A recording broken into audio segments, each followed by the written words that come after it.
Hello and welcome to the workshop vlog in a new workshop. I thought I'd bring you a different angle with the garage door and the sky outside for this workshop vlog. So this is going to be a fairly short sort of episode as I haven't got too much to talk about as I've been incredibly busy. I've had a lot to do this week. I'll show you what I've been working on. It's not quite finished yet. I've probably got another 5 or 6 hours worth of project time on it, I guess. So it's a lathe cart for my Axminster AC240WL wood turning lathe. And the lathe will sit on top of it, and then it'll have shelves for spindle blanks and cabinets, so I can put all the things like live centres, drill bits, finishes, acrylic stuff, just all the stuff that I use for the lathe can go in there. So let me show you that now. So here's a look at the project thus far. It's actually upside down at the moment, so this will be where the wheels sit. So I bought these casters from B&Q. They look to be really nice quality. They're about £8 a wheel, so I think it was £7 or £8, so I spent about 30 quid on wheels. And then this is the bottom, and then obviously these shelves will be at the top, and the cabinet will be from here to here. So apologies for the dark lighting, but hopefully you can make out the general gist of it. It's actually made out of some repurposed plywood, some old plywood I had lying around from an old house. So I brought that along and I'm using it for this project.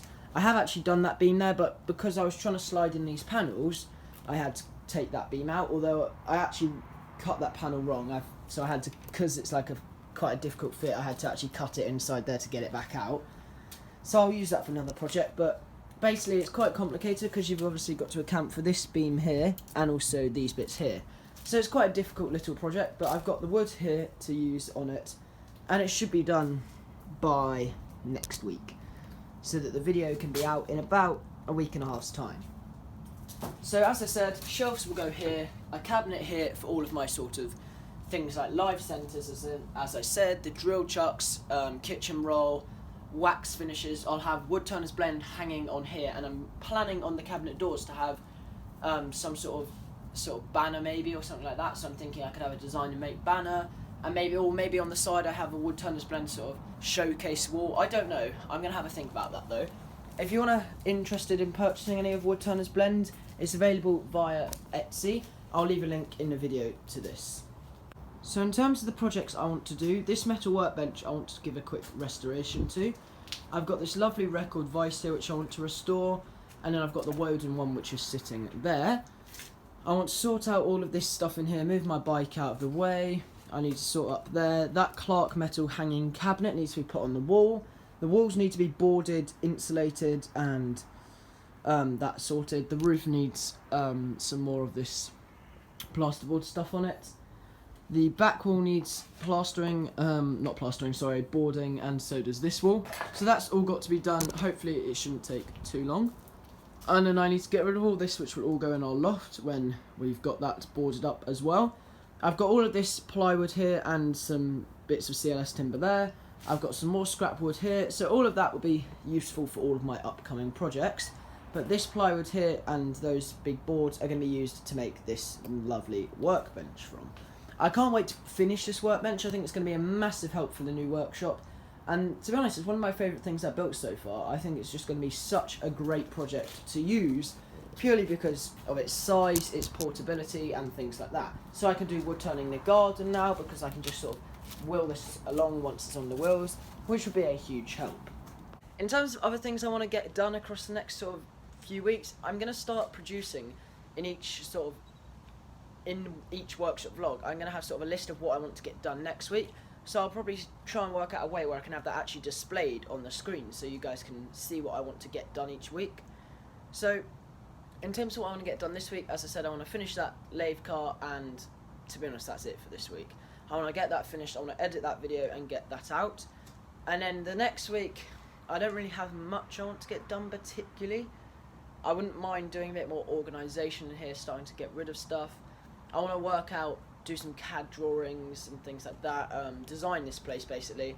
So work out exactly where things are going, how it's going to be laid out, so I can really optimise this space. As well as that week and the next week, I want to start looking at things I want to purchase. So things like the miter saw, the bandsaw, the extractor, the air filter, the dust collection stuff, what other tools am I getting? I think that's about it in terms of tools. Yeah, I'm getting quite a lot of tools. I'm getting a bandsaw, hopefully I need to have a look at what one. I think I'm going to go with the Charmwood B250. I'm not sure if it's B250 or the B350. I think it's the 250 though. I'm also going to be getting a miter saw. I'm going to be getting dust extraction. I'm going to have a chip extractor, and then I'm also going to have an air filtration unit which will go on the ceiling. Now the bandsaw will be able to hopefully cut most of my things. If I need resawing done, I can get that done where you buy the wood sort of thing, and you just have to pay a bit of extra to get things like that done, or you just buy the material in the thickness you want it. I don't know what I'm going to do yet, but the reason I'm buying a slightly bigger bandsaw than I actually need is so I have this ability to resaw things that I would like. So for example, things that I regularly want to resaw are things like small bits of sapele. So for example, let me find something that might be an example of something I might want to resaw. Let's say for example this was a really nice piece of walnut, and say I wanted to rip it down the middle. Yes, you could do it all by hand, but it would take forever. But this is it's not very tall, so I could just run this through the bandsaw like this, and just go straight through the bandsaw like that, which will mean I can rip this easily down the middle. So making things like boxes should become a lot easier. I really like the sky behind me at the moment. I quite like this sort of backdrop. I might use this more often for filming. I don't know. Well, hopefully the lighting's not too bad. I don't know, it's about, what is it, 5, half 5, something like that, and it's already pitch black pretty much outside. I had a busy day today doing a few things, getting that built. As I said, I had my friend come round on Friday, and we did quite a lot of work on that plywood cart, well, plywood lathe cart, whatever you want to call it. In terms of plywood cart, I also want to build a sheet material rolling sort of organiser or cart or whatever you want to call it, which can hold plywood, OSB, MDF, all your sheet material, all that kind of stuff. And I wouldn't mind building another organiser for my hardwood, so maybe a box that's on wheels for things like the sapele, the oak, the ash, the walnut, the zebrano, the padauk, the purple, all of those sort of woods, the posh exotic woods, the hardwoods, basically all the nice woods, and then all of the sheet material can just go in its own organiser, small bits and big bits. And bits like pine will also go in probably in the sheet material bit, like the CLS tool bits, and then all of the small bits I'm going to actually be using. They left me this big wicker basket in here, which I think will be perfect for storing all of my tiny offcuts, which I used to just store in one of those green sort of tiny bins. Basically, offcuts, I'm talking things like this.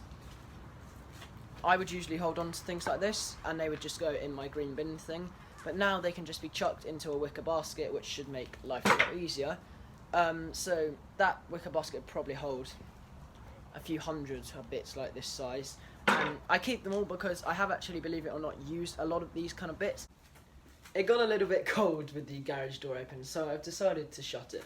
So as I was saying, I can hold all of these sort of things in the wicker basket, which should just make life really easy, because if I want to do something with them, I can just rummage through that and find the perfect piece of wood. And then I want to have, as I said, that box which can have all my hardwood bits, the bigger bits, and then I might also have a smaller bit, like offcut box for things like small bits of hardwood, so for example something like this. So these kind of things might go in there, so this piece of brown oak. So this is quite a small piece, it's probably about 20 centimetres, maybe 15, and it's probably about 2 inches thick, something like that, I don't know. And then this piece of sapele is very small as well, so these could go in an offcut box, whereas bits that are maybe triple the size of this or 4 times the size of this would go in the big hardwood box. So that's probably going to go along this wall here, because if they're all on wheels, it just makes it easy. I haven't quite decided how I'm going to lay this all out yet, but I'm thinking in the back corner I'm going to have my dust extractor. In the far right corner I will have probably the bandsaw on wheels, all of the carts along here. My lathe bench will probably just be wheeled about so it can go in the middle somewhere. The bandsaw is going to be on wheels. I am thinking about building the Matt Esley power tool workbench. I haven't decided yet, but if I was to build it, it wouldn't be anything like the size he builds it.